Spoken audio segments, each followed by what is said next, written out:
Yep. I'm mic'd up? Okay, y'all can hear me?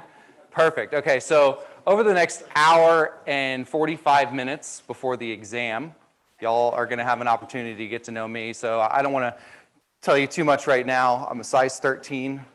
I'm from New Jersey. My favorite color is 13. So welcome. Anyway, who here is from like born and raised Texas? Holy, wow. Put your hands higher, keep them up. Who lives in Texas but isn't born and raised? Okay, who's from New Jersey? Pennsylvania? California? Okay, all right, cool. I've lived in California. This is my 4th time living in Texas. My wife's a travel nurse, and we've traveled all over the country for the past like 7 years, and Texas keeps luring us back. And especially once marijuana is legal, I'm probably gonna be like, yeah, let's stay. But it's really exciting to be here to talk about cannabis, to cook with cannabis. And what I'm gonna do here today is make a breakfast taco. Oh, give it up for Jackson in the back here. He's my flipper clicker. So we'll get to know him a lot. Where are you from? College Station. Wait, but you're not though. Grew up overseas. That's right, we talked China, he lived, where else? Greece, okay, now back to me. I've got a lot of bad jokes, so get ready. You can go to the next slide here. So we're gonna make a Texas staple as far as I'm concerned, which is a breakfast taco and some infused ranch water. And what I'm gonna do here is utilize a couple different forms of cannabis. And everything here is hemp derived, just so you know, it's completely Farm Bill, Texas legal.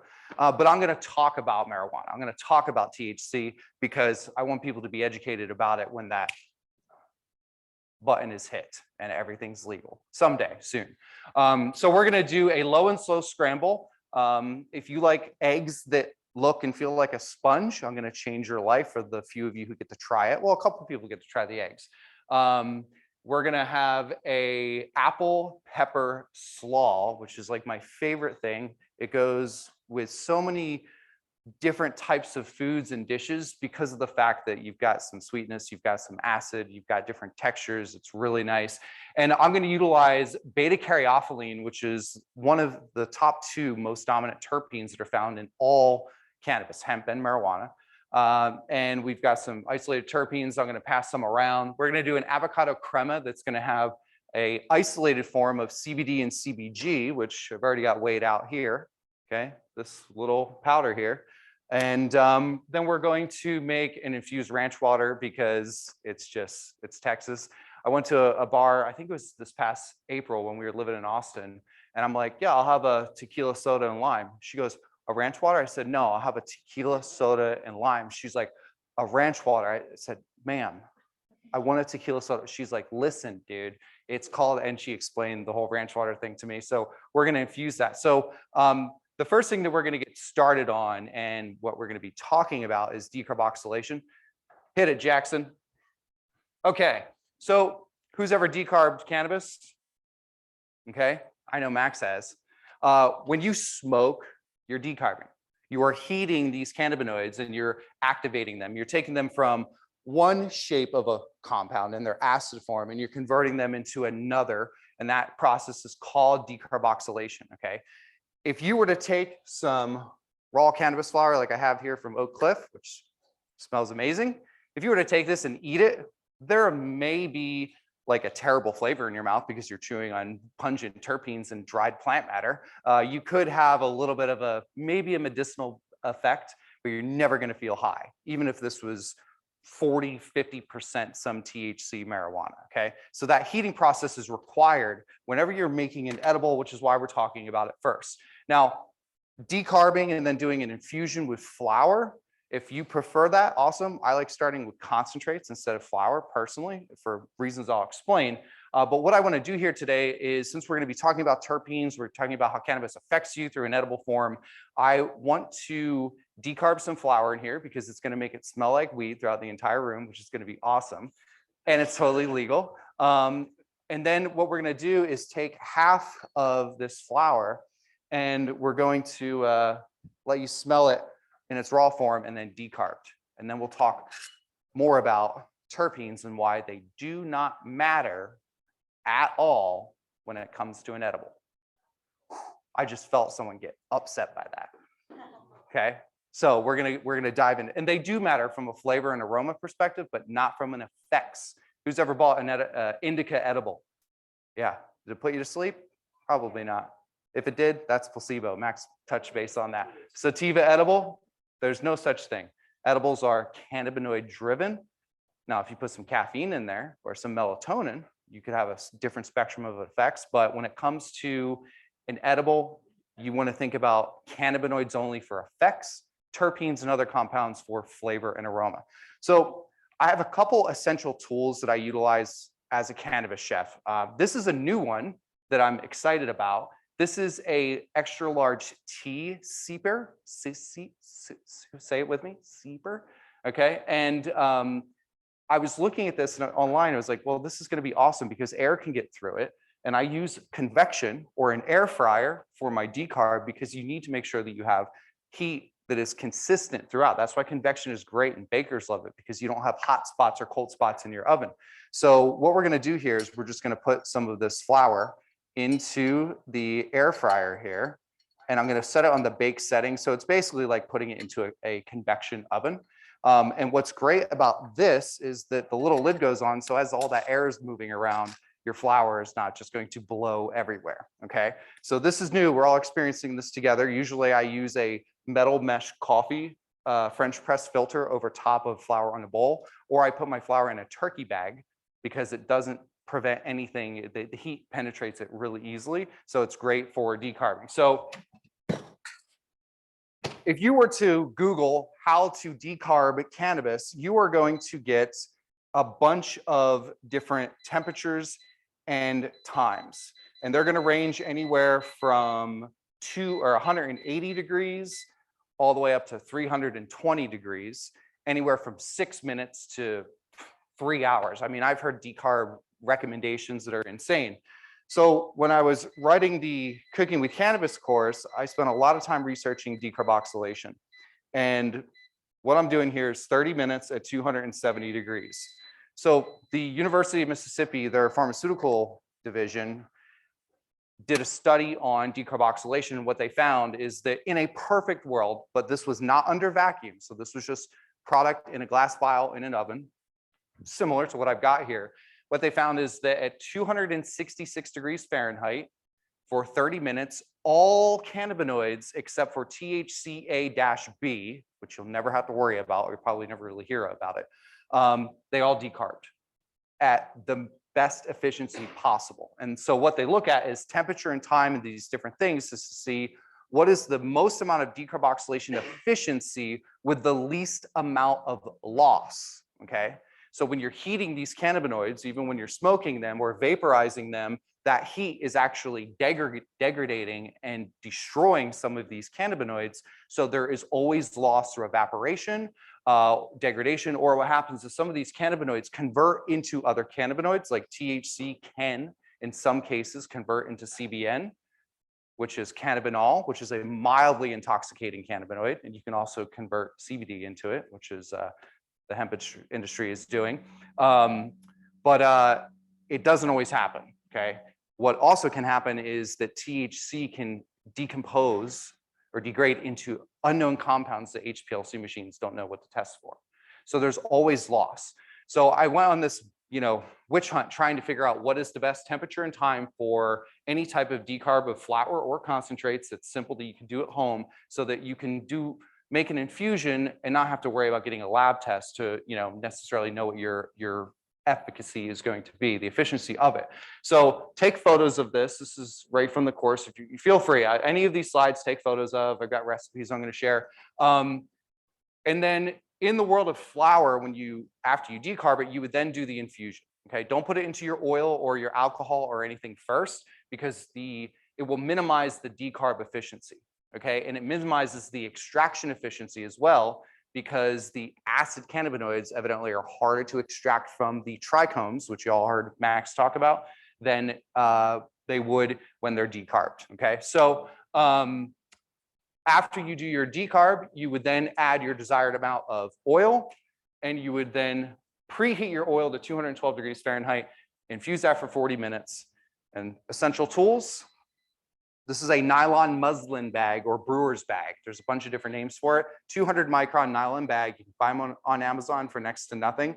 These are great whenever you're dealing with any type of fat infusion, especially because of the fact that you can clean them with soapy water and they clean and they're good to go. You're not dealing with like any type of cloth or cheesecloth, things like that. They're really inefficient and these will last forever. And what I generally like to do is whatever container that I'm going to strain this out into, I do a double layer. So I will push this through. So I have 2 levels of filtration, and then I will put the ball jar right on top and screw it a little bit so it holds in there, and then I'll strain my flower infusions through there, and you'll never have to worry about little bits of flour just being left over in your infusion. So although I am decarbing some flour here today, I'm not going to do a full infusion because I don't have the enough time to do so, but I can answer any questions later about flour infusions needed. Now, when it comes to concentrates, they're a lot easier to work with for a variety of reasons. So one of the things that we're going to do is infuse some MCT oil, medium chain triglyceride oil, which is coconut oil, with some CBD and CBG isolate. Okay, so this powder right here, and I have these, and later I can show you some of them up close. This is basically 99+% purified CBD, cannabidiol, and CBG, cannabigerol. This is already decarbed. In order to get CBD into a crystalline state like this, it's decarbed, okay? When you see THCA, it's in a crystalline state. So they're swapped. So THCA crystal, non-decarbed, CBD crystal when it is decarbed. This dissolves very easily. It's like baking soda, okay? So this I don't have to worry about decarbing. I've already got my dose measured out. And in the sense of dissolving it, all I'm really gonna do is put in my MCT oil here, okay? And I'm gonna fill this based off of the amount that I have in there and then what I want this to be per serving, okay? The volume or your weight, depending on how you're doing your infusions, all has to be based off of milliliters or milligrams to start, and then convert things over into teaspoons and tablespoons and things like that. So what I'm going to do here is actually make this so that my infusion is going to be 40 milligrams per milliliter of each cannabinoid. So I'm going to fill this up to 100 milliliters. And now while my flour is decarbing in there, I'm just going to let that heat up and hope that that beaker doesn't explode. I've done it before. Now, ooh, whew, you're gonna start smelling, yeah? You're smelling those terps. And what's happening to those terpenes right now is they're disappearing, and that's why you're smelling them. So when you decarb concentrates, when you decarb flour, all that beautiful chemistry is evaporating right now, and it's going everywhere. It's not getting sucked up right into your lungs, which is what happens when you consume anything through inhalation. You're getting this experience that's based off of the terpenes. You're having a sedative or a stimulating effect, and it's because you're inhaling those terpenes immediately. They're not evaporating out into thin air. But you might get a little aromatherapy right now. And if anyone says, like, oh, I feel high all of a sudden, go home. Just kidding, stay. You might take a nap. All right, so let's go over to the next slide here. After the flour, I'm gonna talk a little bit about flour dosing. But let's get to a little bit of TV magic and food here. Take a photo if you want this recipe. It's super delicious. It goes great with anything from like sashimi. You could have just a hard sear tuna. It's great with pork. If you swap out the the mini bell peppers with fennel, it's phenomenal with pork and lighter fish.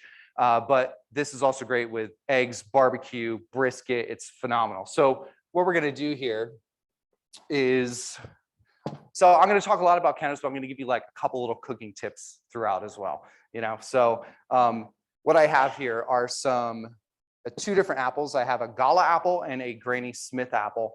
And the reason I have the two is because one is tart, and this one is super tart that I got. And then the other is a little bit sweeter, and you're gonna kind of get that duality there. And it's gonna be really nice when it comes to having contrast in flavors and whatnot, and different textures with the peppers. Now, I have oil and some lemon juice already on the apples here because I cut them up earlier. And if you ever have any type of apple or anything like that, you know, this is super slippery, which means if I try and cut that because there's oil all over it, I'm probably going to cut myself. So you're not going to get to see any of that TV magic. No, that would be real person magic, like cutting myself. All right, so I've got these covered already in oil and with some lemon juice, and that prevents the oxidation, which is what's going to allow you to not have brown apples. Now, I also have some mini bell peppers here, and they're all cut into a julienne. I'm not sure if you can see any of that. Just nice, even shapes. That way they eat nicely. And I cut these basically with these peppers. What you want to do is slice these in half down from top to bottom. Okay. And then you can take a teaspoon or a regular spoon and you can just easily scoop out your pith with the stem and the seeds. And it's very easy to cut these up and clean them. And then for your julienne, for something like this with a taco where it's a smaller bite, you don't really want to cut a pepper lengthwise like this because you're going to be like battling with it to get it in your mouth. So you can cut it on the side and just do a simple julienne like that and do that with your apples and your peppers. Now, super, super crazy good, right? Okay, now we're going to mix these up, and the recipe also calls for olive oil and beta-caryophyllene and a couple other ingredients. But here's the thing. If I were to take all of these chunky ingredients, okay, and I were to take my beta-caryophyllene and just start dripping this in here, there's going to be pieces of apple that absorb a whole drop of beta-caryophyllene. Now, if you're not familiar with terpenes, folks, they're pungent, they're potent, okay? One drop of a terpene could make a dish or it could totally ruin it, okay? So you need to think of terpenes as like ghost pepper essential oil, like the tiniest little bit. You've had a ghost pepper essential oil experience, haven't you? Yeah, okay, I could tell. I could see the fear. All right, so if I were to basically just take my my terpenes and drop them in here, then it's not going to be good for the person who gets that pungent bite of beta-caryophyllene or any of the other terpenes. So what you want to do whenever you're working with terpenes in a recipe is you want to find a way to homogenize the terpene into another liquid. And what that liquid has to be is either alcohol or fat, because terpenes are oil-based, okay? So you basically can't put them into water at all. So what we're gonna do is take the olive oil that's going to go into this recipe, that much, and we're going to add some beta-caryophyllene in here. Who's familiar with beta-caryophyllene? Okay, so there's some conflicting information about beta-caryophyllene that you're gonna hear. So a study back, I believe in the 90s, showed that beta-caryophyllene has the ability to bind and activate the CB2 receptor. Now we have cannabinoid receptors, there's a diagram right there. We have cannabinoid receptors all throughout our central and peripheral nervous systems. And basically the reason that cannabinoids affect us the way they do is they interact with these receptors in different ways. Some of them are partial agonists, full agonists, inverse agonists, this, that. Simple, some turn them on, some turn them off. And some cannabinoids, if this one's on, will help this one kind of dim it just a little bit. And then some of them will come in and just boop, see you later. So there's a bunch of different reactions that these things can have together. Well, beta-caryophyllene was said to be a CB2 receptor agonist. Well, 15 years later, another study comes out and says, yes, CB2 or the beta-caryophyllene comes in and it docks onto the receptor, but nothing happens. So just because did you ever like get a key that fits and it won't turn? that happens with some of these different cannabinoids. Question?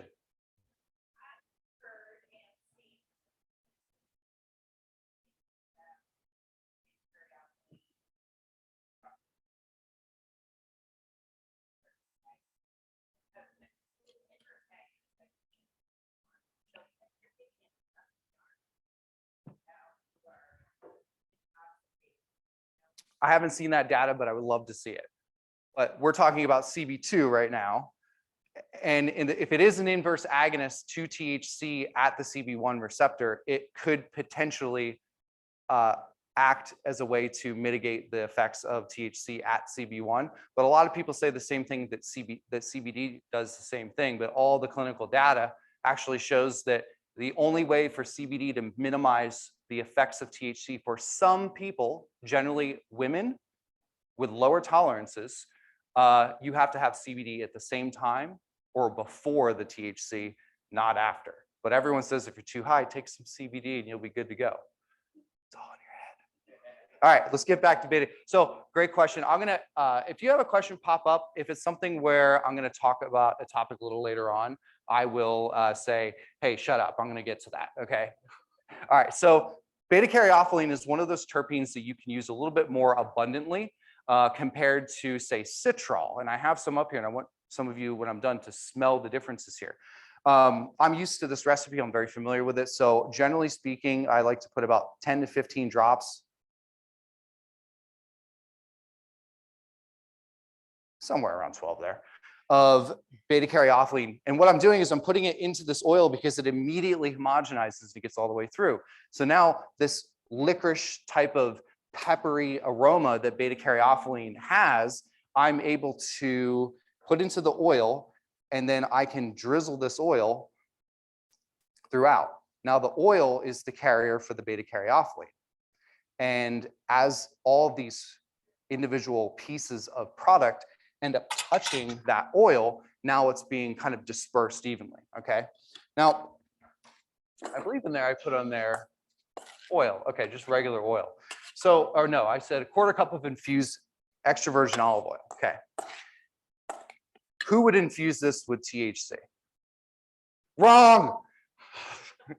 Okay, so anytime you're working with a chunky recipe, okay, you do not want to infuse it with THC unless you take your portion, you put it in the little ramekin or you put it on the plate, and then you just boop, boop, boop, couple drops, and then you infuse it. And the reason why is there is no way for me to put who knows how many milligrams of THC in here, stir it around, and then break it up and say, oh, you're getting 5 milligrams, you're getting 5 milligrams, and you're getting 5 milligrams. You could have none, you could have 5.5, you could have 2, and that is not how you infuse. So whenever you're working with any type of marijuana infusion or a hemp-based infusion that includes intoxicating cannabinoids like Delta 8 or ABCXYZ, there's all these new forms of THC that are popping out, which I would all recommend you to be very careful with. Yeah, okay, I'm like the conservative grandmother. Don't smoke that phony THC. There's some weird stuff, and I just, there's not enough data out there to like really know what's going on with it. So anyway, great. Okay, so with this beta-caryophyllene that's in here, think of cooking with terpenes as you want to add just enough, just like with this salt. Okay, you don't want something to be salty. You don't want it to be undersalted. You want it to be salted. You want it to have just enough salt that it is bringing those other flavors and those other ingredients to life, okay? So go low and slow, just like you would go low and slow with THC when you're, working with edibles for the first time. You also want to go low and slow when you're working with terpenes until you become very familiar with them, okay? Who cooks with isolated terpenes? Who has them in their pantry? Yeah, you freak. What's that? Vanilla is an extract, no terpenes there. No, there might be some, but terpenes are these essential oils. Think of a terpene as it's the ingredient of the essential oil, okay? So if you get the essential oil of lavender, you're getting a ton of terpenes in there. One of the most dominant is linalool. And fun fact, who thinks cilantro tastes like soap? Yep, it's about 14% of the population. It's a genetic disposition. And my theory is that it has a lot to do with linalool, because linalool is very high in lavender, all those soap products that are made out of it. And linalool is also really high in cilantro. So more you know. Okay, so who's cooked with lemon?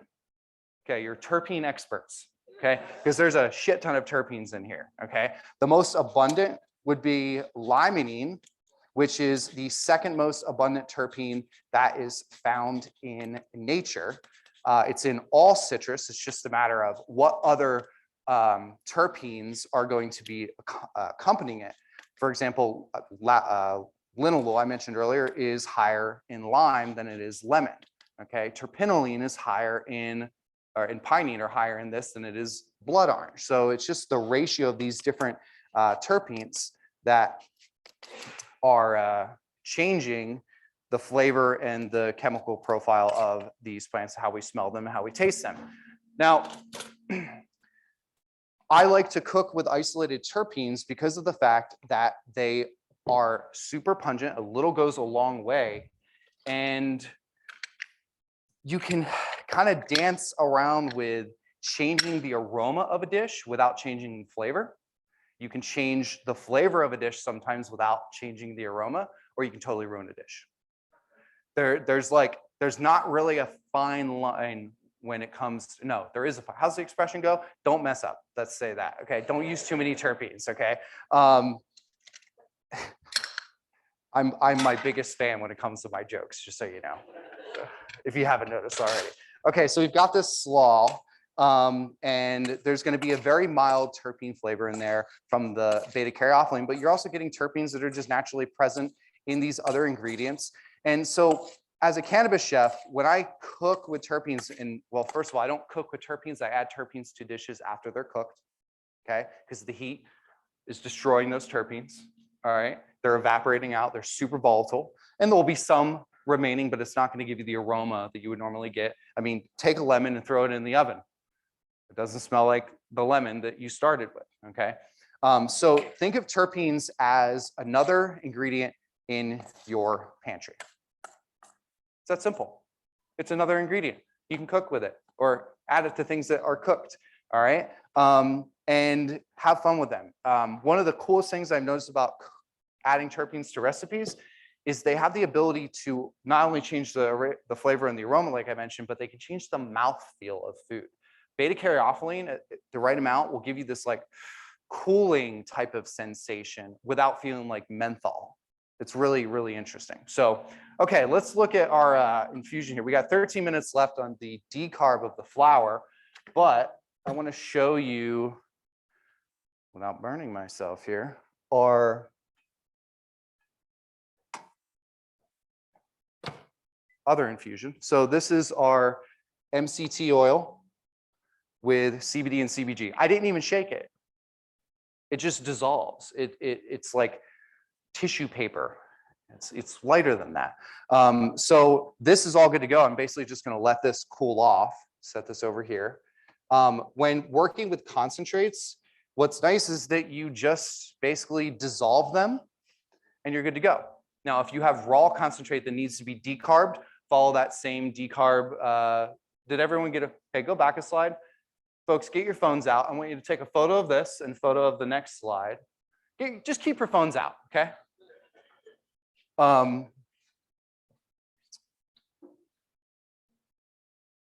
When it comes to concentrates, you heat them and you dissolve. That's it. It's simple. If you're decarbing a concentrate first, follow the same guideline. And then what I recommend is getting these beakers or ball jars. The beakers are better because they have the measurements on the side, and put your raw concentrate into the beaker, decarb your beaker in there, and then add your infusion oil or alcohol right into that. If it's alcohol, don't do it while it's hot. If it's oil, put it in there, put it back in the oven for 5 or 10 more minutes, let that dissolve all of the extract, and you're good to go. And with a concentrate, you can look at the lab test, and if it says that you have a gram at 80% total THC, you have 800 milligrams of total THC. So base your dose basically off of how much you want per whatever your serving size is going to be. Who knows how to dose flour? It's a trick question. Liars. You cannot accurately dose a flower infusion without a lab test. It is impossible, okay? Even if you have a lab test and it says you have 22% total decarb THC on there, and then you say, okay, well, I've got, X amount of grams and this and that. There you go. I'm just going to do my infusion. Well, now you don't know what your decarb efficiency is going to be. And that's going to vary for flower based off of the environment, which includes the other phytochemistry that's within that flower. Okay. So you might not have a full decarb efficiency. And then you don't know what your extraction efficiency is going to be. And then your extraction efficiency with this olive oil might be different than California olive ranch. And your MCT oil might be different than the Bulletproof brand that's pure C8 caprylic acid MCT. So there's all these things that you will just basically never ever be able to fully understand but know what is going to be in flower base infusion. Okay, it's just impossible. So if you're going to be serving folks intoxicating cannabinoids that come from flower and you're making dinner and stuff for friends at home, well, whatever you do at home, that's on you. But if you're a cannabis chef and you're making infusions and you're serving people intoxicating cannabinoids and you're working with flower, please stop. And the reason why is without a lab test, you could overdose someone. And yes, there is such thing as an overdose with cannabis. And I define that as a state of discomfort. It's that simple. And it's going to be individual. Who's had a crippling panic attack from too much THC? Yeah, it's not fun. So if you give that to a brand new person that's never done an edible before at a cannabis dinner and they're all excited to try whatever and eat a weed leaf, where'd he go? Yeah, next thing you know, they're blitzed off of a fan leaf.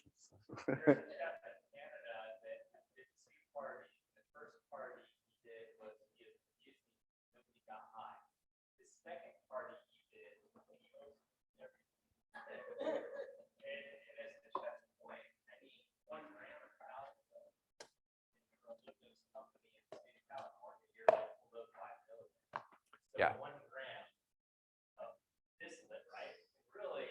Oh yeah, it'll send you to the moon, and you won't have a ride home. Okay, so let's go to the next slide. What's up here? We talked about that. What's next? Ooh, okay, here's a good one. This one will be easy. So ethanol alcohol is great. This company, take a photo, look them up.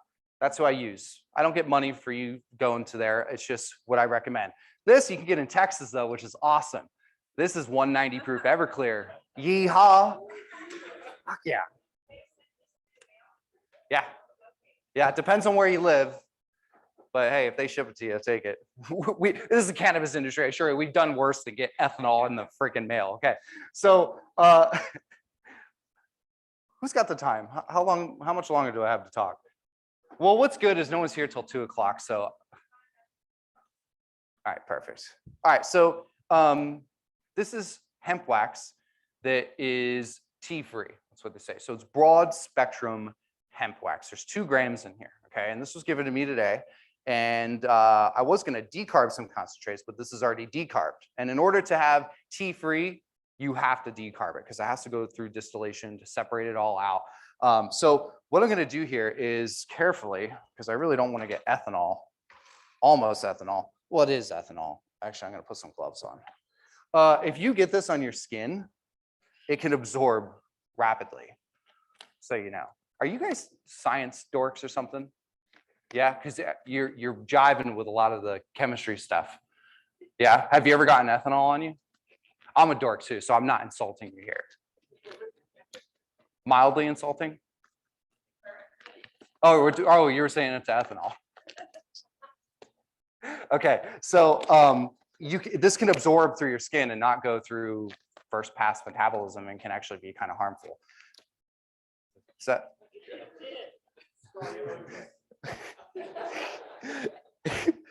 all right, so there's like 2 grams of hemp wax in here that's all stuck to the side because it's super sticky and viscous. So I'm just pouring this. Ooh, this. Well, I'll drink like some good 90 proof bourbon, but I'm not drinking a 190 proof. Yeah, this is where bad decisions start. Like anytime I buy that at the liquor store, I'm like, I'm getting judged hard right now. And sometimes they'll say, don't worry, it's for weed. I love saying that in like Texas, you know? So here's the deal. This, I don't know how much I poured in here, but it doesn't matter yet. Where's my other beaker? Jim, where's my other beaker? So the cameraman, give it up for Jim here. 1/4 of Trichome, but really he's the whole of Trichome because he pays all the bills. That's why. Yeah. Is Max in here? No, he would be talking. Hey, give it up for Jackson. You guys are doing good. Now, I like that a couple people came in. So while I'm shaking this and dissolving all of this hemp wax with this high proof alcohol, okay? Who's born and raised in Texas again? Damn, there's a lot of you. Who's high right now? Trick. Okay, go get them. Go get them. Okay. So I look very special right now with this. Okay. I should have got XL. Okay. So cannabinoids are fat and alcohol soluble, okay? Now, they're also soluble with butane and propane and these other things, but from a cannabis chef's perspective, please don't be having butane extracts in your kitchen. Like, people die from that. Go get some ethanol and then evaporate it out onto a pot, an induction burner without an open flame, and you can make your own RSO or different things like that. But as a cannabis chef that's serving the public, you got to be using something from a lab test. But here's the deal. This is decarb. There's 2 grams of hemp wax. It's tea-free, okay? It's 60% CBD. So I can say, okay, well, 60%, 2 grams, that's 1,200 milligrams of CBD. It's that simple. So I would take that and I would then look at my volume, how much whatever I'm in, to dilute it to the dose that I want, okay?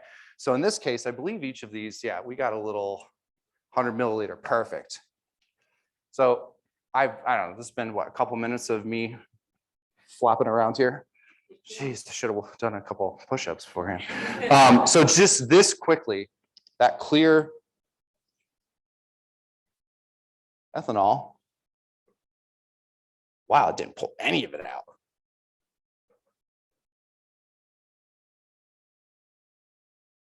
Or, so this has a copper interior. Okay, we're gonna pretend it pulled it all out. What if it would be funny because it was like a copper interior if they just said, oh yeah, here's your 2 grams. And I'm like, oh, I see it. Okay, so in TV magic world, okay, this is what's great about when I filmed the online courses. When I messed up, I could say, Jason, let's go back. I messed up. We can't do that here. Okay, so what we're gonna do is, since we're pretending this extracted it all for simple math, we're also gonna pretend that instead of having 1,200 milligrams of THC or CBD, yeah, CBD, y'all are in for a treat. There's 3 people that are gonna get tacos. Good luck. Okay, so we're gonna fill this up and we're gonna pretend that there is 1,000 milligrams of CBD, and I just put 100 milliliters of alcohol, so we have 10 milligrams per milliliter, okay? And how we're gonna dose that out, so with a syringe in milliliters. Get used to the metric system if you're dealing with cannabis. You can convert things later, but try and get used to working with milligrams to milliliter from a cannabis chef's perspective. Okay, so cool. What's the next slide? Ooh, this is good. Since we're talking about ethanol, you're up. So you can infuse salt and sugar, and you can infuse it with cannabinoids, but honestly, it's kind of gimmicky and it doesn't make any sense. So if you want to infuse salt and sugar from, hey, whoa, I thought you fell. I was like, man, that would have been hilarious. Okay. All right, smell this and tell me what you smell. Wrong. Lemon. Yes. Citrus. Yep. Can I try for more? But isn't it written right up there? Oh, shit. See, I helped you.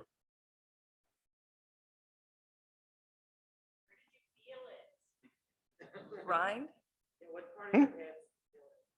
You said citrus. You were right. Yeah, It's- I'm trying not yeah. to cheat. So I want you to take this down with you and then pass it around.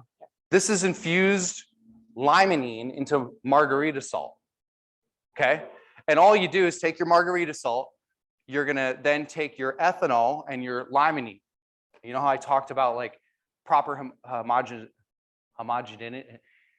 Blend that shit together. Okay. So what you want to do is take a little bit of your ethanol alcohol and then infuse your terpenes into that, let it dissolve, and then pour that into your salt. You stir it around, and you're just going to leave it out at room temperature for about 24 hours. This ethanol is going to evaporate out because this even evaporates at cool temperatures below room. And then you're going to be left with what I'm passing around there, which is margarita salt with limonene. So what's cool is that when we take a sip of our cocktail, whatever the lush is that's going to drink this at noon, you're going to go like this, and I'm going to have that limonene infused salt rim right here. So your nose is going to hit it first before you even hit your mouth on that. So you can infuse salt and sugar and have fun with things like that with terpenes as well. How much terpene? Read the food safety data sheets if you're really concerned, but until it smells good, that's kind of all I can say to recommend right now. So that's what's great about utilizing ethanol alcohol with cannabis is not only because can act as an infusion extraction, but you can use it as an infusion base for water-based ingredients like a cocktail. And we're going to make a ranch water because, again, it's Texas. Okay, so our flour is done decarbing. I'm going to let this cool down, then we're going to pass that around. And along with the raw flour, so you can smell terpy. It's going to smell probably like a old sugar cookie, because the caramelization from the heat that's affecting the plant material, those sugars that are in there, you're going to get that nutty type of sugary smell, but all those terpenes are pretty much gone. Okay. So let's get to our next little recipe here. I guess we'll blend it back there. So avocado crema, let's hit another slide. This is a very simple taco, obviously, because I've like hardly cooked anything, but we're getting there. The eggs are going to take the longest because we're going to do low and slow, and that's when I'll be able to answer quite a bit of questions, because I'm just going to sit here and scrape the bottom of this pan until Jim's arm is dead holding that camera. Okay, so for this recipe, you can easily swap out like some of the sour cream for creme fraiche. You can do goat cheese, a little mix of the two. When it comes to recipes of mine, they're very like, here's the foundation, now go have fun with it. There's a lot you can do with this, but for this, it's very simple. I have I had 2 big avocados, so I only use about 1.5 here. And I'm putting in the sour cream here for, well, 2 reasons. One, the taste is really good. And the other reason is that as this blends with the avocado, I have a high fat recipe, cannabinoids like fat. So I can get proper homogenization with this between the half and half, the avocado and the sour cream. So I could easily infuse this whole thing, figure out what I'm left with at the end, dose it out accordingly. And as long as my measuring of how I'm serving this is accurate, you could infuse something like this with THC, okay?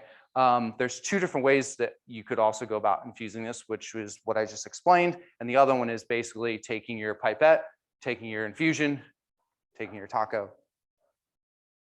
a couple little drops, boom, you're a cannabis chef. It's the easiest way to infuse anything, honestly. It's great. Okay, so I'm going to make some noise here. Does anyone have a question that I can think about what my answer is going to be while I'm blending? You've got questions. Give me a short question.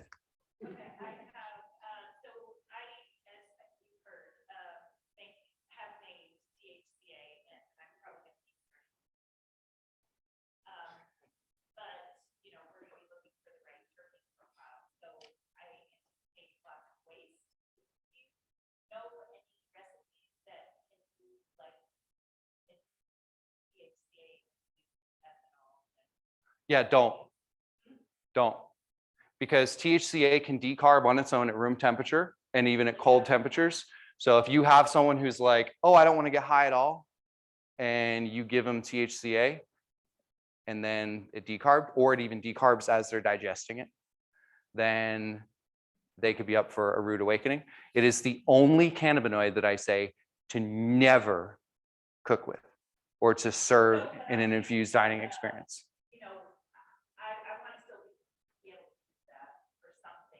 Decarb it and use it for THC. Throw it in the oven for. Oh, well, if it's already in alcohol, then put it in a pot, evaporate out the alcohol, and then take your extract and throw it in the oven for 30 minutes at 270 degrees Fahrenheit. Hold on one second.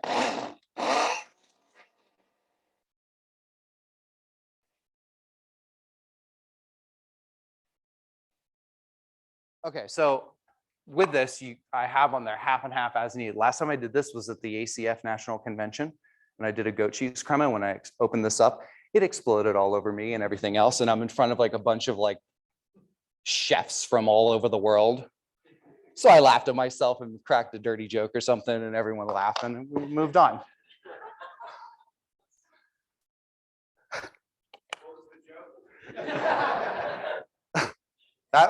Listen, I was in Florida. Okay, so that's all. That's the only response I got. Actually, the dirty joke was me because I had shit all over me. Okay, so now I have a homogenized mixture here. Don't do it. Don't do it. Oh my God. What the hell? Like that chef knows a lot about weed, but he's weak as shit.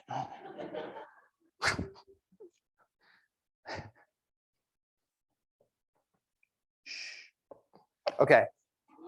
Okay, simple. Okay. Now, here's the deal. I intentionally made this mistake, which is I blended it before I added my infusion. So now I could add my infusion in here and blend it and sit there, and eventually it will get homogenized. Okay. But for something like this, where for this instance, I'm going to be serving it right out of here.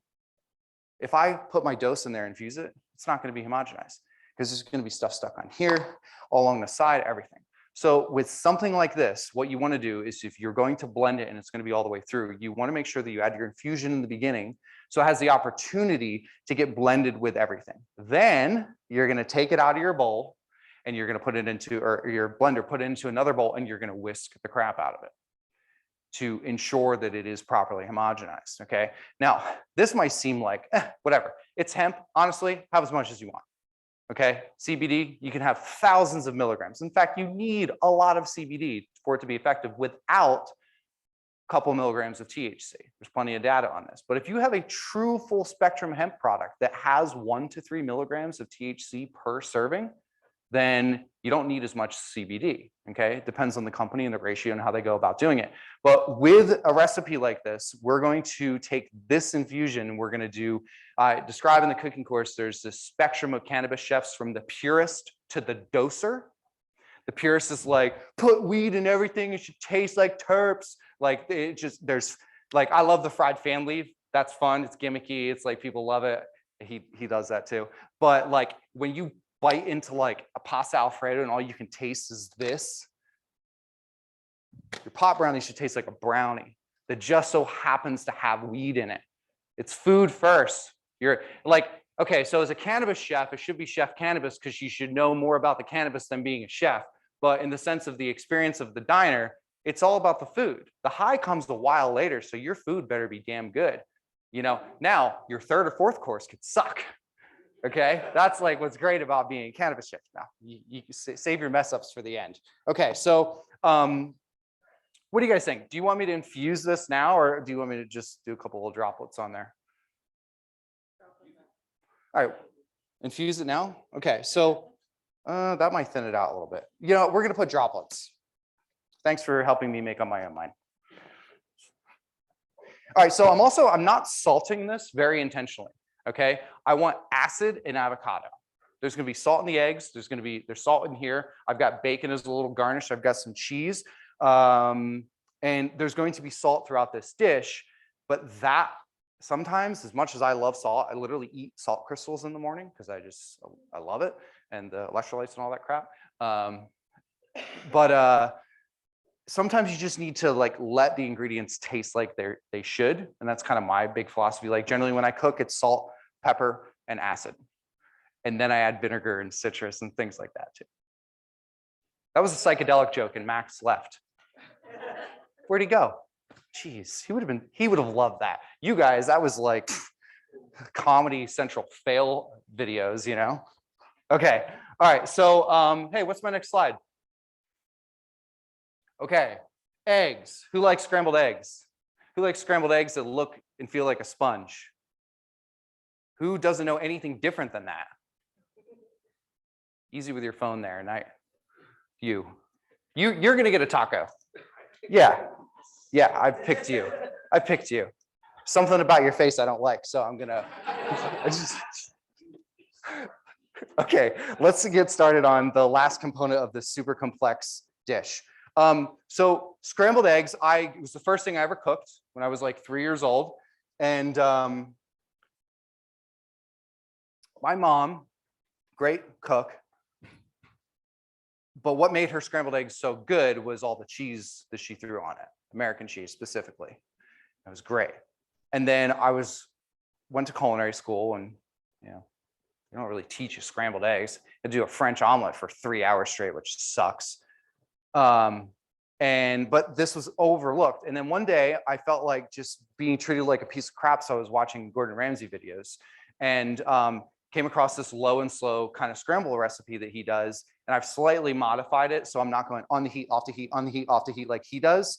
And also like not dropping the F-bomb every 2 seconds. I mean, I can, but we're in Texas. So I've already said shit like 17 times. So I'll prevent that. But so this low and slow recipe, what makes it good is low temperature and a ton of butter.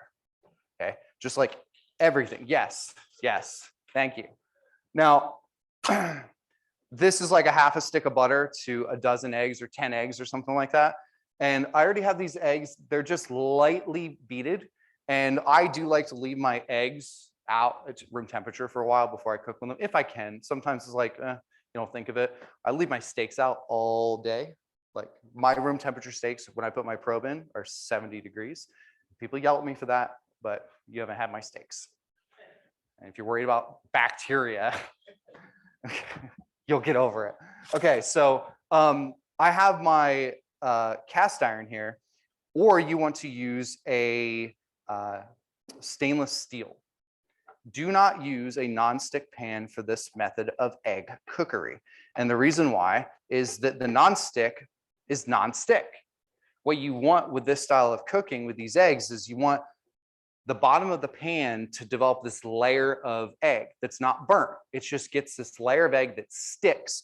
And then you're going to go through with a heat-proof spoon, and you'll see here, I'm going to be constantly scraping. So I scrape away that little protective layer of egg deliciousness, and then I go to another part, and then it comes back. And then I scrape away and it comes back.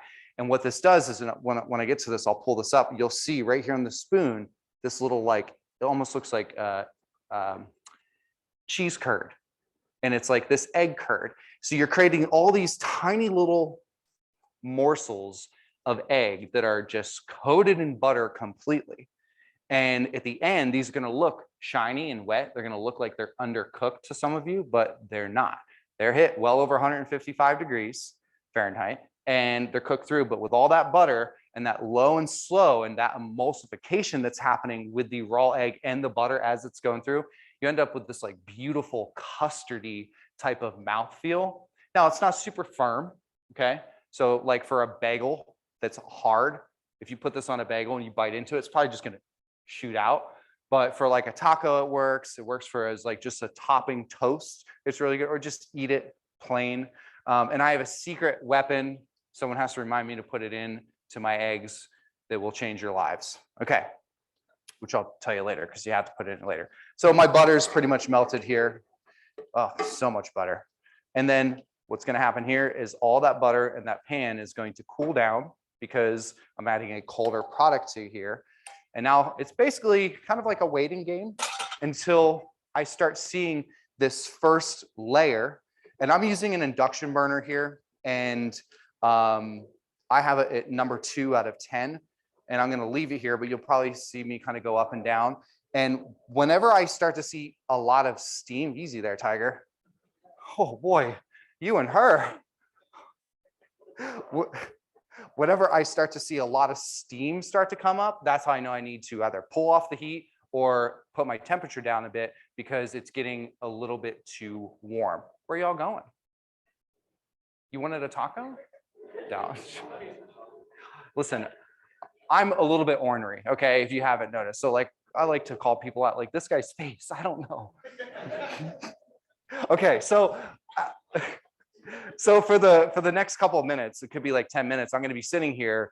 I would love to answer some questions about anything related to cannabis and food, or if it's just cannabis, that's fine. And while that is happening, if I can't get this one off.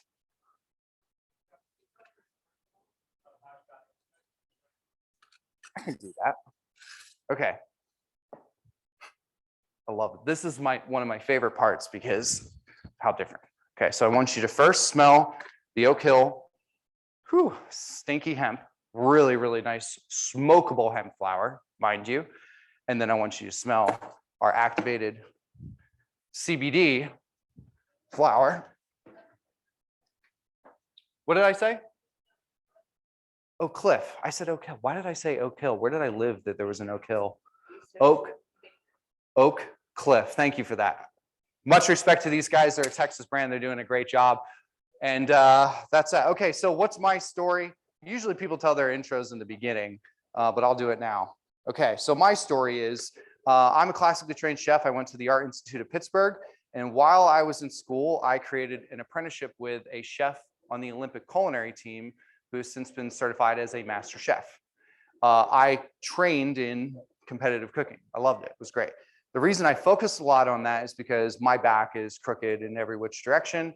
And I knew working in a kitchen for the rest of my life was not in the cards for me, but I wanted the culinary education so I could figure out a way to take that with my other comedy experience, as you can tell.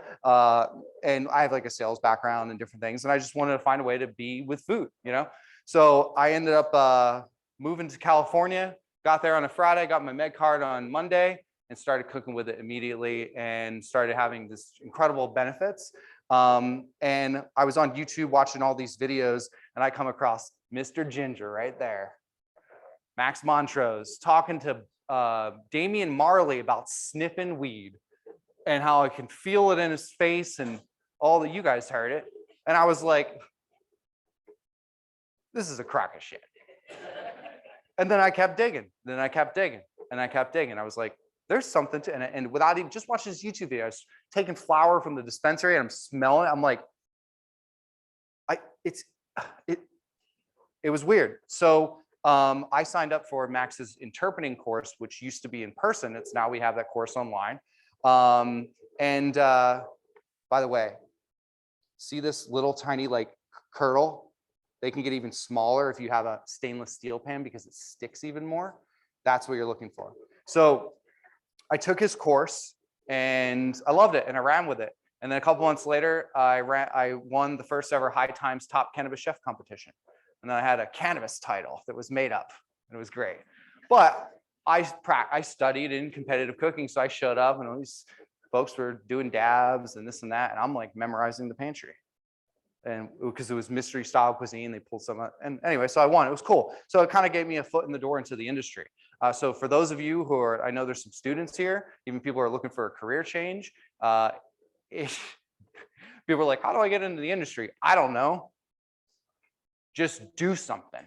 Meet people, come to events like this and support these organizations, okay, that are making it possible for you, okay? Get educated.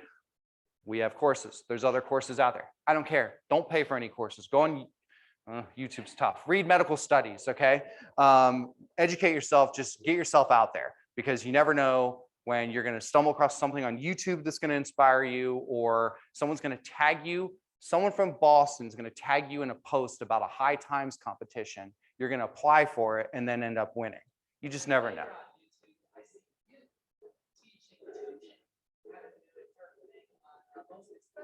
Yes. My first national television appearance, I got high with 2 Chainz. Like, hi, Mom. It was great. So yeah, and then Max sees me on TV and he reaches out. He's like, you're doing stuff, we're doing stuff, let's do stuff. And then I started consulting with them. And then I became a partner with Jim and Max about 3 years ago. And recently we partnered with the American Culinary Federation and created a Cooking with Cannabis course, which we just launched in January. And if you stay to the very last slide, there's going to be an awesome promo code. Didn't want to give it to you anyway.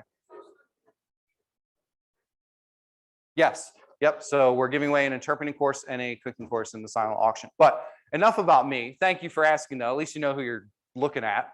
You know, I know you guys were all looking to like Google like my comedy career, epically failing, you know, but cooking and talking about weed is what I'm better at. So any questions about cooking with cannabis or terpenes or cannabinoids, you go for it.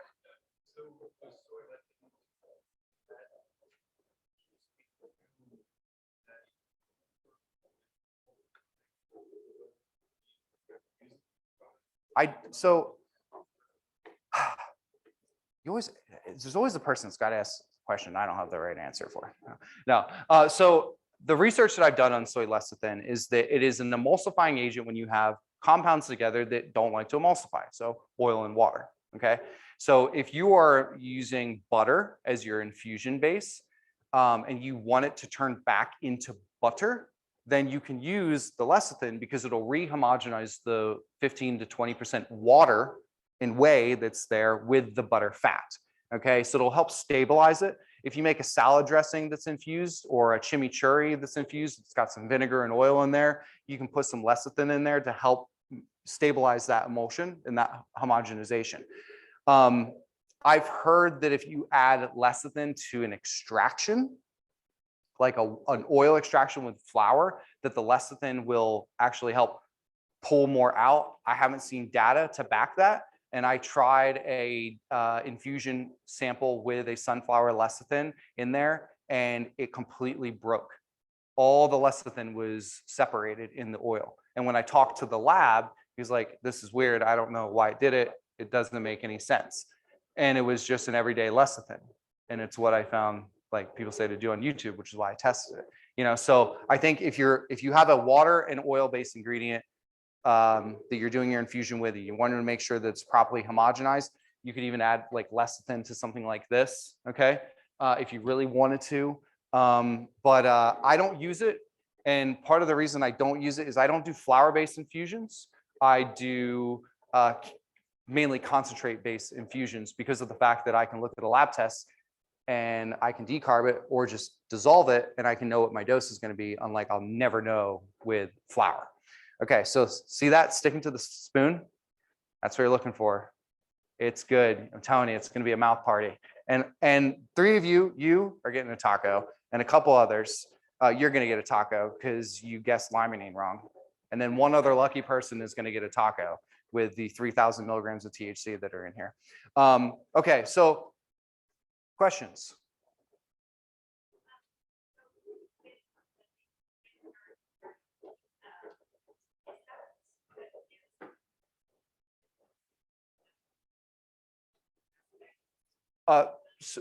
So piperine is actually the most dominant terpene that's in peppers, black pepper peppercorns. There is beta caryophyllene in there, but it's part of the aroma profile. When you taste and smell beta first of all, tasting these terpenes by themselves raw, it's pretty gross. It's not good. It just sticks to your tongue. It's way too much. Okay. But when they're in a recipe, you can get subtle earthy hints with beta caryophyllene, licorice. I get a touch of spicy, but it doesn't taste spicy. It smells spicy. There's we like at Trichome Institute, we like stoner myths and we like busting them. Max calls them spliff busting. Okay. And basically, people say that if you're too high, to get some black peppercorns and put them in your mouth and suck on them. And the reason why is because there's beta caryophyllene in black peppers, and beta caryophyllene is a CB2 receptor agonist. And research shows the CB2 receptor agonists minimize anxiety. So naturally, suck on some peppers. First of all, how much pepper would you need to have? What variety of pepper? How old is it going to have to be? What's the brand? Okay. How many peppercorns do you need to have in your mouth for how long? How much saliva should you have in your mouth to be able to extract that beta caryophyllene to get in a, you see what I'm saying? Like when you break down some of these stoner myths and you think, well, where do they come up with that? And you think, well, what about this? What about that? It just doesn't really add up. Now, what you're saying earlier about beta caryophyllene being an inverse agonist to THC, I haven't seen any data on that at all. But people say that black peppercorn is what you do to take, bring them down. Personally, I think it's all placebo because it's the most powerful drug that there is. What you believe is what you perceive, Cannabis is a very powerful drug, medicine, whatever you like to call it, by itself. There's a lot of things it's proven to do, but there's a lot of things that people say it does. They come from 60s, 70s, 80s, 90s, black market, prohibition, no research. But hey, man, I sucked in some black peppercorns and I felt better. Who ever heard about the mango high? Who's ever eaten mango and gotten blasted? Every time. So what they say is that, if you eat mango before you smoke, you'll get higher and it'll last longer. Why, you ask, kind sir? Because there's myrcene in mango.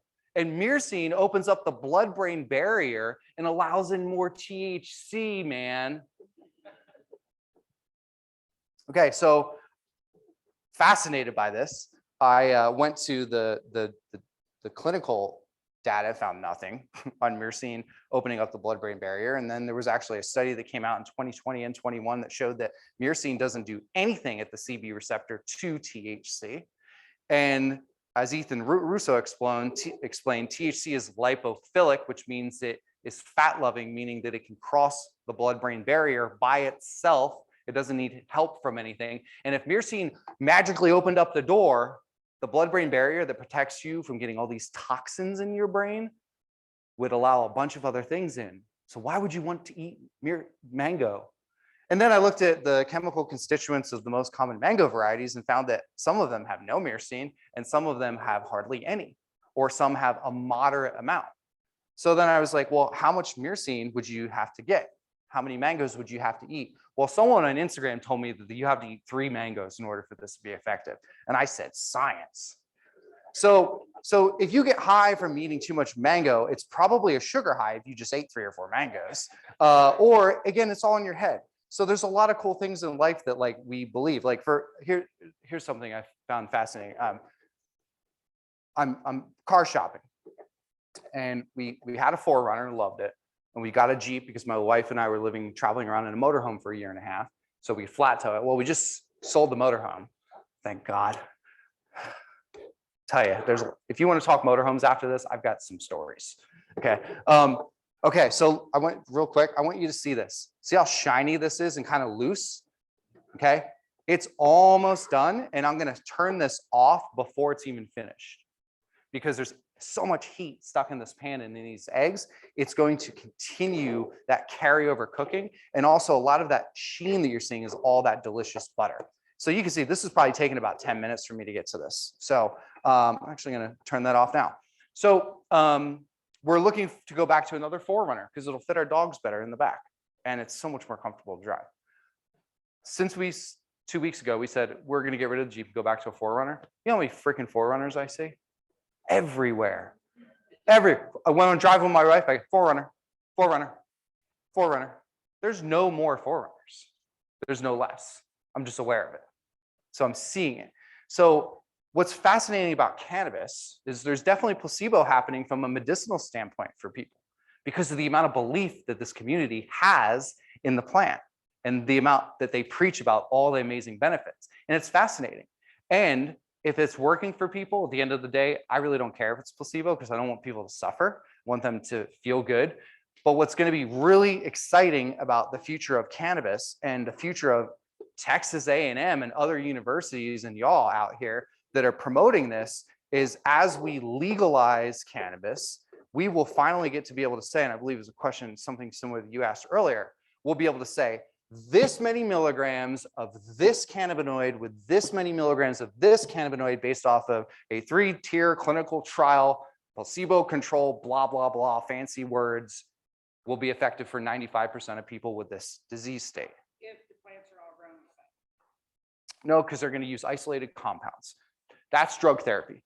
Drug therapy is not going to be smoke this flower. It's just not. No, I know. But isolated combinations, which is pharmaceutical, hopefully they'll be able to do that with naturally derived chemicals or phytochemicals. But that is where we need to get eventually.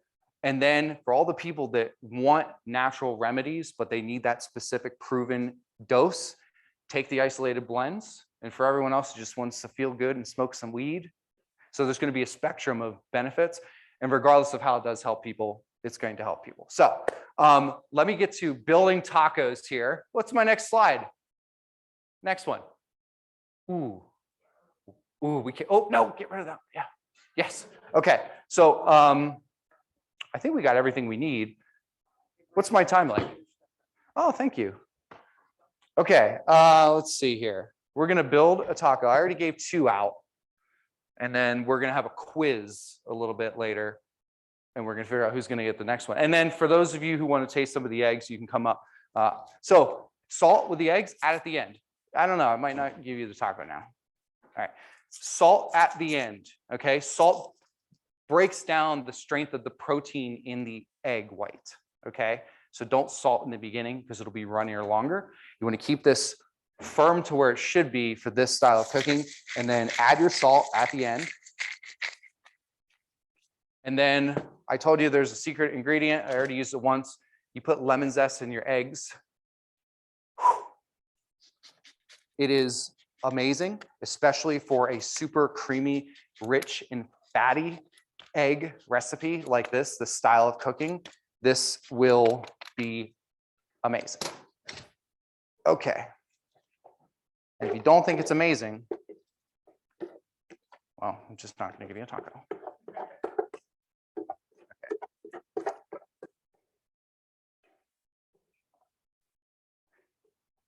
So anyone remember the Dane Cook episode from way back where he's making the stirring macaroni sound? No, am I aging myself here with Dane Cook? Do you know? You could just look up Dane Cook macaroni. It's a hilarious little bit. Okay, so let's build our taco. I'm gonna try and get these gloves on. And if not, then I'm just gonna use my bare hands. And if you wanna eat a taco from me barehanded, if you're worried about, some germs, just rub some CBD on it. You'll be fine. Okay. I gotta think of a good quiz question for the third taco. I might be able to make a couple more, we'll see. Look at that. So I got, of course, Texas finest, HEB. I love HEB. So I'm from Jersey, Pennsylvania, and we have Wegmans. Has anyone heard of a Wegmans before? No? It's kind of like Whole Foods and HEB had a little grocery baby. All right, so these little taco carriers are super cute. All right, so one thing that's fun about food is when you're layering a plate, you can get different experiences based off of how you layer your flavors. So this is some smoked cheddar, and when you bite into something, your taste buds are predominantly on your tongue. So wherever your tongue hits first, you're gonna taste that first. So to have this like subtle smoky cheese flavor here before the egg, and then putting on this first, the cheese is going to kind of like melt. I'm saying the hot egg is going to melt the cheese a little bit. Is just a fun little, probably unexpected flavor. And it's a very mild smoke. So throw this on here. How's your arm, Jim? He's doing a good job. Give it up for Jim. Is anyone watching? Hey, everyone say hi to the Trichome Institute Instagram. And now everyone laughs super loud. Loving all my jokes. I love it. Okay. All right. So the next thing we're going to put on here is going to be our low and slow. Actually, I should probably taste my food first since I'm going to be.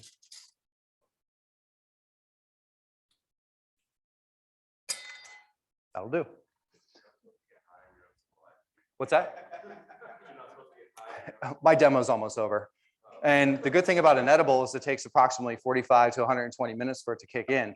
So if there was THC in here, and I did try my own product in about, for me, about 45 minutes, and I'm standing at the booth out there, and all of a sudden I'm just, that's that. Okay, so we've got some of that. And now I've got some super fresh bacon that I just pulled out of the air fryer. Are you vegetarian?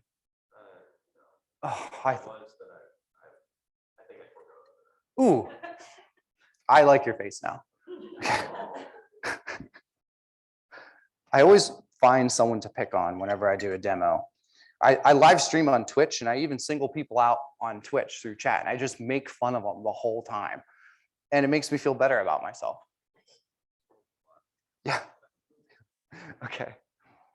All right, so we've got some egg, we've got our cheese, we've got our bacon, and now we've got our apple slaw with beta caryophyllene. Now, the apple that I put in here had the Granny Smith had a nice tart bite to it. Good pie apple, because all the sugar you put into it, you know, it would be overly sweet if you used a sweet apple, and their body holds up a lot better when they're being baked. But I really enjoy an apple like this in this type of setting for that tart acid little bite there. And then we've got our crema. And what I'm going to do here is, if I were infusing this, because of, you know, it's pretty thick, as you can see, I would have to have an exact measurement if THC were in here. I would have to have some type of spoon that is a half a tablespoon that's curved so that I could flatten it because it's straight top, make sure my dose is accurate, but then I need something else to make sure I get all of that out. So honestly, that's why infusing some of these sauces can be very challenging. If it's thin and runny, it's a lot easier because it'll all come out.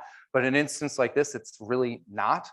And what I'm going to do here is just kind of like hit a couple drops here. You're going to, you know how you put sour cream on top of a taco? This is kind of it. And you don't, well, you can jazz up that sour cream, but for the most part, it just gets thrown on top there.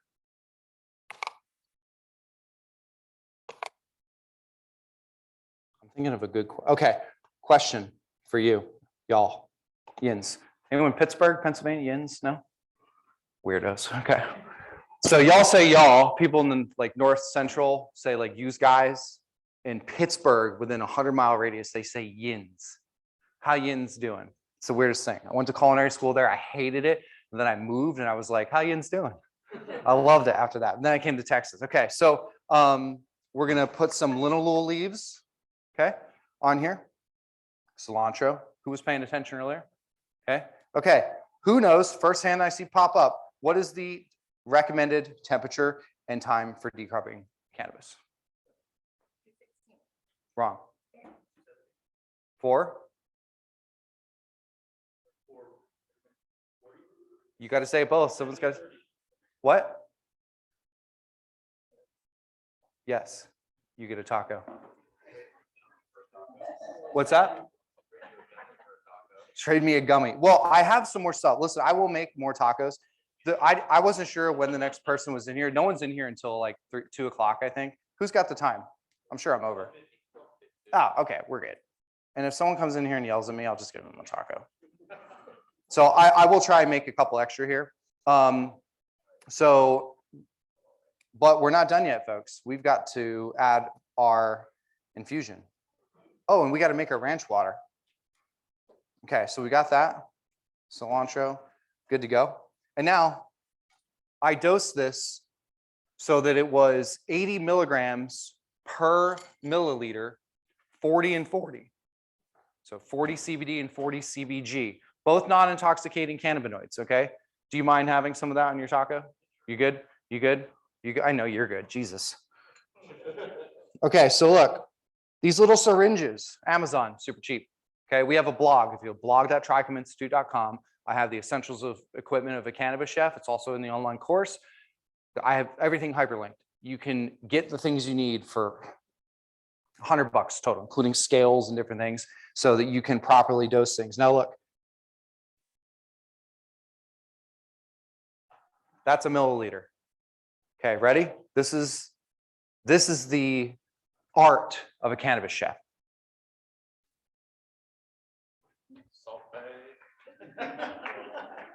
That's it. Poof, you're a cannabis chef. Buy some syringes and throw weed on food. And I joke saying that, and a lot of people do think it is that easy, or it's that easy to cook at home.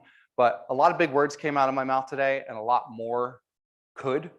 There's a lot of science. There's a lot of technicality. There's a lot of preciseness. You know, for this ranch water, I'm using all non-intoxicating cannabinoids. Again, you can have hundreds, you can have thousands of milligrams of CBD, CBG, all of these, for them to be affected without THC. Okay, if this were THC and I was dosing these, I would have as many bad jokes, okay, throughout the demo, but I would be doing my infusions meticulously.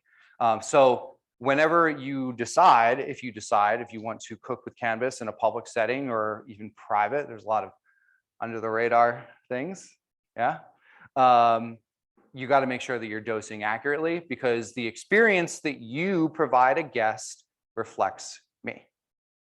And it reflects Chris Sage, who's doing things in LA that is like the Thomas Keller of weed. And it reflects Left-Handed Infusions, who's doing sushi out in San Diego. And it reflects, I won't say his name, but a guy I know in Florida who's a veteran and is doing these amazing cannabis deals. Or dinner. So how you infuse your food and the experience you provide people, it reflects us all. So basically, don't be a jerk, and don't let your friends be jerks by saying, oh yeah, there's 2 milligrams in there, you want a low dose, and really there's 25. And for a brand new person, that could ruin their future with cannabis. It really could, because if you give someone to the moon, like I said earlier, without a ride back, it's not pleasant. It's not pleasant. Now, after you get high for a couple hundred times and then you hit one of those, it's like, whew, whatever. But for your first time, it's no bueno. Okay. So again, here we go. Super fancy. And now this is MCT oil. It's flavorless. This is a fatty dish. Okay. I'm big into like keto, carnivore. Like my kind of like motto for food, my personal motto is plants are made for drinking and smoking. Okay, like I will go weeks to months without even touching a vegetable, yeah, that's that. So, but that's me. So when I'm in the Cooking with Cannabis course, you can go to the last slide here.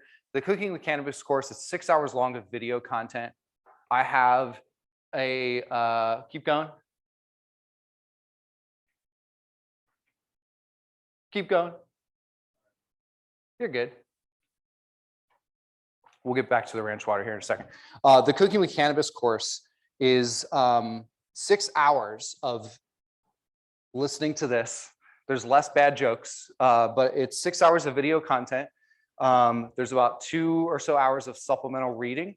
There's a student workbook that you get. There's a lot of my decarb experiments that I did, the lab tests. There's a lot of information about pairing terpenes with other terpenes and other ingredients to guide you with.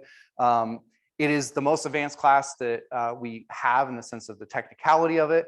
And if you're looking to become a cannabis chef and you're taking it with the lens of it's not just cooking and infusing, it's the experience. There's a philosophical and entertainment perspective that's kind of brought into this. And when we talk about power of suggestion and placebo and things like that, if I were to hand you this taco and I said, in 35 minutes, your toes are just going to be like, ah, they would, most likely. Even without any THC, I could just say this CBD is going to do all these things, and it has a very powerful impact. You know, I'm sure you've experienced this with a lot of your, I don't know if you would say patients, but a lot of the people you've guided. You know, so yeah, there's a lot of cool stuff in the course about entertaining and creating an experience. So let's tell you what, the three of you can come take your tacos.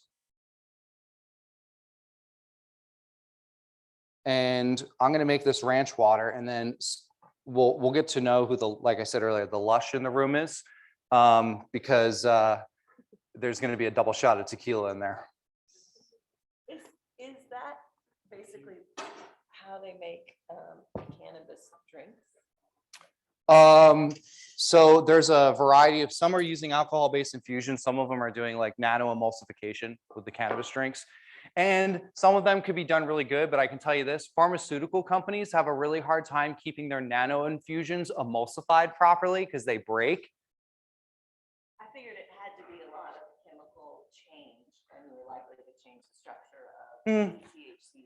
I don't know if you, I'm sure at a electromagnetic, like different emulsions, they could change structures, especially if heat is involved, but I don't know enough about it. But I do know that supplement and pharmaceutical companies do struggle with emulsions with their they're stabilizing their nano emulsions. So, you know,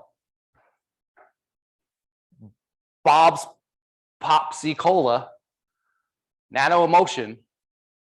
If you drink half, are you getting half? I don't know. You know, so the drinks, we don't, there are brands out there, I'm sure, doing a great job. I just don't know to test, like you have to test these things months afterwards to be able to determine. So, okay, let's make some, oh, I don't have any ice. Yeah? I'll give you the 20 bucks later. Okay, yeah, you liking it? You good? Yeah? When I'm done, there's stuff, we're gonna make this and then you guys come up. I got some tasting spoons. We'll try and make a couple more tacos. I don't need a gummy, but I'll try and give you a taco. I appreciate the offer there. Okay, so I forgot to grab ice, so this is gonna look a little bit. They're prescription gummies. Like, okay. So here I am again. I guess I don't need my gloves for this. Struggling again. So I went over the handlebars on a bike 2 years ago. And I have like arthritis in my hand, and I'm 36 years old from it.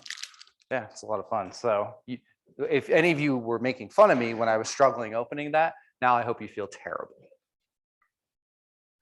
Okay. So what was the video of the woman from Food Network where she's like, 1 ounce of tequila? Yeah. And they looped it, so it's just like for like 5 minutes. Okay, all right. So tequila, and then we've got our ethanol infusion. Okay, so what I pretended to dose this at was 10 milligrams per milliliter. Well, guess what tequila has in it? Ethanol. Oh, and by the way, if you're going to order ethanol alcohol, you have to get food grade. There is like, what is it called? Denatured ethanol alcohol or something that's 200%. And it could kill you. Yeah, so make sure you're getting food grade. So look, alcohol infused with cannabinoids that are dissolved into that alcohol into alcohol. Now, when you add your Topo Chico, which is Texas soda water, and all of our pretend ice in here. Oh man, you know what I forgot? You guys are distracting me. Watch this. We're gonna make it happen. Oh, just wait. We'll get it.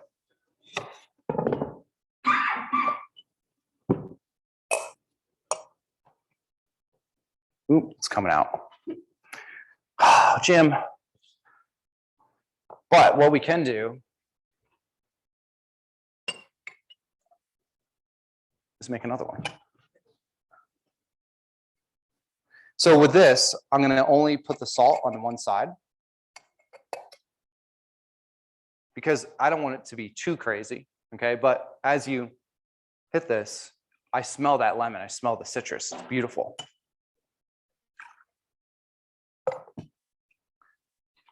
Soda water. About 3 shots of tequila.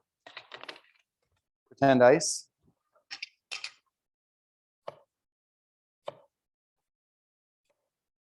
And we'll add a lime to it. But at the end of the day, you don't really need it, because if you smell something, your mind lets you taste it, which is really interesting. There's a debate on how much of your sense of smell affects your sense of taste. But when I had COVID, ground zero, week 1, and I lost my taste and smell for 6 months. Yeah, 6 months. 2 completely gone, another 2, maybe 10% here and there. And then the other 2 was like, it would go to like 50%. And then I'd wake up one day, oh, I could smell coffee, the next day, gone. Yeah, most bizarre thing. But when you smell things, you can taste them a lot better. They're definitely intimately connected, regardless of what the percentage is. Some say 95% of your taste of, or sense of taste is smell. Who knows what the exact number is? I don't. But what I do know is tequila gets you drunk. So now, here's one last thing I'll talk about when it comes to alcohol and cannabis. I have been to cannabis events, or on small ones, or I've heard people on Instagram shaming people for mixing alcohol and weed. Then I've seen that same person loaded at an after party, smoking and drinking.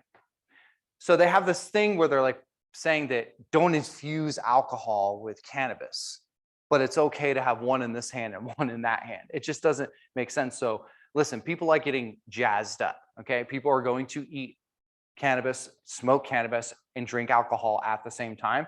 So instead of kind of just being all soft about it and just judgy, I say, let's educate people properly about consuming the two together, so that people don't end up being completely overly intoxicated.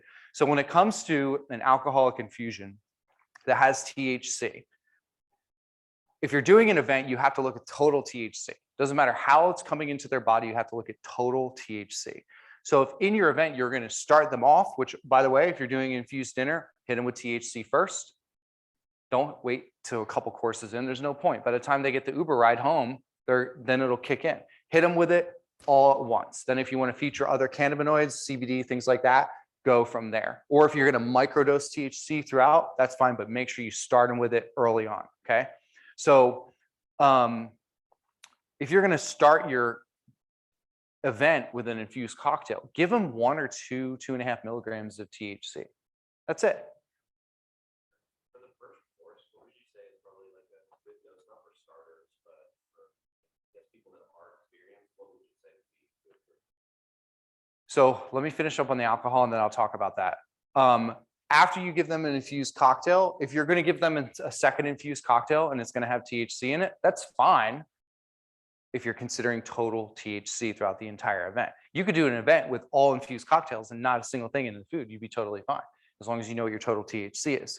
But what I recommend doing with cocktails is featuring terpenes and featuring non-intoxicating cannabinoids, okay? Because you can just have them in anything. And if you are going to do an infused cocktail, you have an event where people have vouchers and they get 1 or 2 or whatever it is. They can only go to the bar and only get 1 cannabis and or alcohol infusion at once, okay? So regarding dosing, and then I'm going to build a couple more tacos and y'all can come up and chit chat and smell terps and stuff like that. Regarding dosing, you have to assume at an event that you have a variety of consumers, from brand new to OG, okay? There are ways in small circumstances, like if it was just us and I was doing a dinner for you guys, I could infuse your dinners, your dishes differently. I can handle 15, or when the seats were all full, before they scared them away with my jokes, that's way too much. I can't track 70 people, okay? But what I can say is this dish has 2.5 milligrams for everyone. This dish has 2.5 milligrams for everyone. And if someone says, I want to skip an infusion because I'm already good, my little pipette there at the end where I dosed your taco, I just don't dose it. It's that simple. So that's one of the other reasons why dosing a final dish with a very small amount of infused oil or something is so much better for a larger event instead of infusing a whole batch of something. I know there's like this kind of like charm about these gummies that you see, and the cookies and the drinks, and they're all individually served. And if they're all lab tested, I guarantee you could take 30 of the same package of THC infused gummies and test all 30, and you're probably going to get 28 different results. Some could be pretty drastic too. And there's been companies that have done it. So it's nice to be able to say, oh, the pound cake is infused with blah, blah, blah, blah, blah. Well, how about you infuse the pound cake with CBD because it's non-intoxicating, and then make the ganache or something that you pump into it, or your icing on top that's meticulously and accurately dosed. That's where your infusion lies. Okay, so going back to a very long-winded answer to your question is, depends on the size of the event. And if you're going to do an event where you really want to kind of get like the most out of it, and you want your guests to get the most out of it, give them all the THC in the first or second course. Have a max THC and say, everyone here will get no more than 10 milligrams of THC. That's that. If you want to give them 1,000 milligrams of CBD, go for it. It's cheap. Have at it. Isolate's like next to nothing anymore. Gosh, the Amish are growing hemp in Pennsylvania. I've been on their farms. Like, I'm telling you, there's a ton of isolate right now. Like, the price dropped from like 6 to 8K a kilo to like $500. It's crazy. You know, you can order it online. You have enough CBD isolate to dose an army, you know? So anyway, so it's all about knowing the tolerance of your consumer, but always making a cap. If anyone ever says to you they're brand new, they've never done an edible before, 2.5 to 5 milligrams max. And if they say an hour later, I don't feel anything, I want more. No, because I did that because I listened to the bud tender that said to do that. And then I took more, and I was hanging out with Jesus. I was way up there, was gone. So you don't want that to happen. So 2.5 to 5 milligrams if they're new. And if someone says I'm a heavy hitter, you know how many heavy hitters I've given 10 milligrams to that were floored because they really aren't a heavy hitter? Or they say they smoke blunts all day, but yeah, did you ever do an edible? You know, it's a completely different process. So cool. Excellent. Well, if you guys want to come up and hang out with me as I'm kind of like clean up, I'm going to make a couple extra little tacos here and answer some questions. And you can turn my mic off if you want. Hey, Zoom, everyone who's watched, sorry I didn't make fun of anyone on the Zoom. I didn't single anyone out there. Next time, I promise. I'm Chef Brandon. And don't forget right here, if you guys didn't scan this QR code, this will take you right to the website. If you hit add to cart, it'll automatically apply your $100 off the course. And then you get to spend another 6 hours with me. I probably just scared you all away with that, but